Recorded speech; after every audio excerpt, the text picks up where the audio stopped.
حضرت علی کرم اللہ وجہ نے فرمایا، جس سے جتنی زیادہ محبت ہو اسے اتنی ہی نفرت بھی ہو سکتی ہے، کیونکہ خوبصورت شیشہ جب ٹوٹتا ہے تو خطرناک ہتھیار بن جاتا ہے۔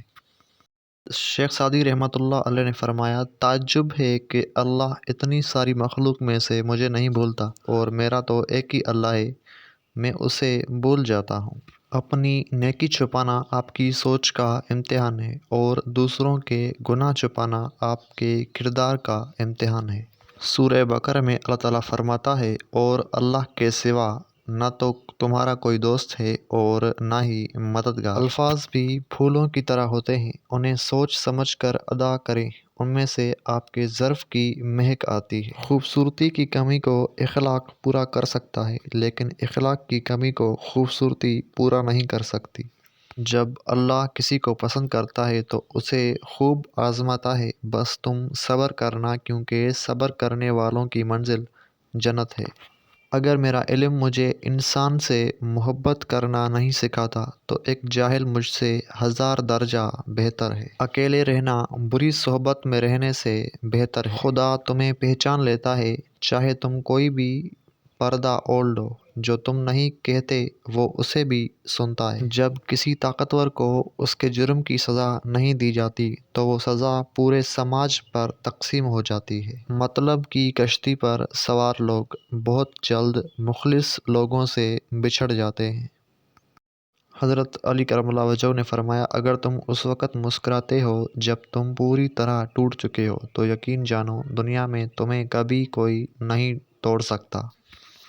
شیخ سعدی رحمۃ اللہ فرماتے ہیں، جب مجھے پتہ چلا کہ محل کے بستر اور خالی زمین پر سونے والوں کے خواب ایک جیسے اور قبر بھی ایک جیسی ہوتی ہے، تو مجھے اللہ تعالیٰ کے انصاف پر یقین آ گیا۔ اگر لوگ آپ کو قبول نہیں کرتے تو کبھی مایوس نہیں ہونا، کیونکہ لوگ اکثر وہ چیزیں چھوڑ دیتے ہیں جن کی قیمت وہ دے نہیں سکتے۔ مشکلیں حل ہو جایا کرتی ہیں، راستے بھی نکل آتے ہیں، بس انسان کو یہ یقین اور بھروسہ ہونا چاہیے کہ اللہ تعالیٰ ہمیشہ اس کے ساتھ ہے۔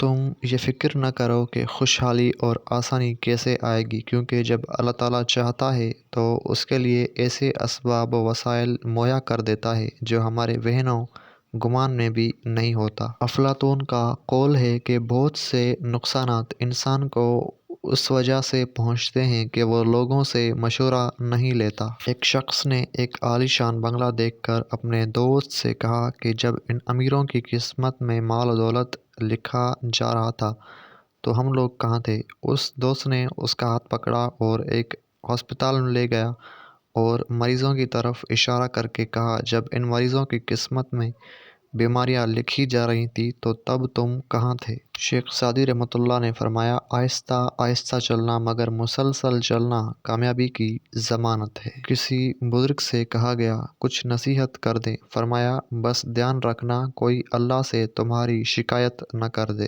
آپ کا خوش رہنا آپ کا برا چاہنے والوں کے لیے سب سے بڑی سزا ہے۔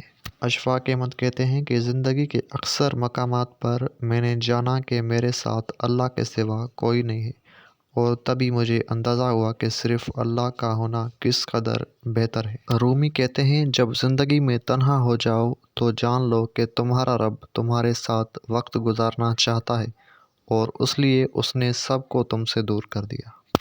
غور و فکر کرو اور خود کو مکمل بنانے کی کوشش کرو تاکہ دوسروں کا کمال تمہیں غمگین نہ کر سکے۔